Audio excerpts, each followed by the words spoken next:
Phone కింద పడ్డప్పుడో ఎక్కువ కాలం వాడటం వల్ల దాని స్క్రీన్పై పగుళ్లు ఏర్పడుతుంటాయి. ఏమవుతుందిలే అని అలాగే వదిలేస్తుంటారు చాలామంది. కానీ ఇది డేంజర్ అని మీకు తెలుసా? స్క్రీన్ క్రాక్ అవడం అంటే కేవలం లుక్ మారిపోవడం మాత్రమే కాదు, అది యూజర్ల భద్రతకు ముప్పేనని సాంకేతిక నిపుణులు చెబుతున్నారు. ఎందుకంటే ఫోన్ స్క్రీన్లో మల్టిపుల్ లేయర్స్ ఉంటాయి. ఒక చిన్న క్రాక్ కూడా కాలక్రమేణా లోపలి భాగాలకు నష్టం కలిగించి touch sensor, display, internal electronics ను ప్రభావితం చేయవచ్చు.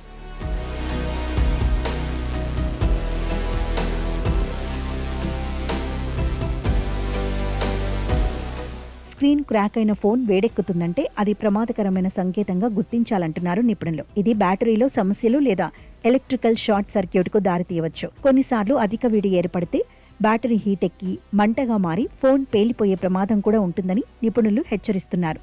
అందుకే పగుళ్లు ఏర్పడిన ఫోన్ హీట్ ఎక్కడం గమనిస్తే ఉపయోగించడం ఆపివేసి వెంటనే స్విచ్ ఆఫ్ చేయాలి. తర్వాత సర్వీస్ సెంటర్కు తీసుకెళ్లి రిపేర్ చేయించుకోవాలని సూచిస్తున్నారు.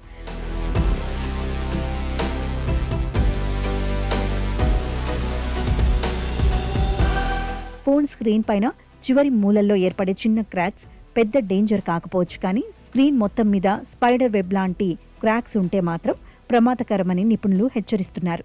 ఎందుకంటే ఈ పగుళ్ల ద్వారా తేమ లోపలికి చేరి ఫోన్ ఇంటర్నల్ పార్ట్స్ను దెబ్బతీస్తుంది. కాబట్టి నిర్లక్ష్యం చేయకుండా వెంటనే స్క్రీన్ గార్డ్ లేదా ఫోన్ మార్చటమో చేయటం బెటర్ అని సూచిస్తున్నారు.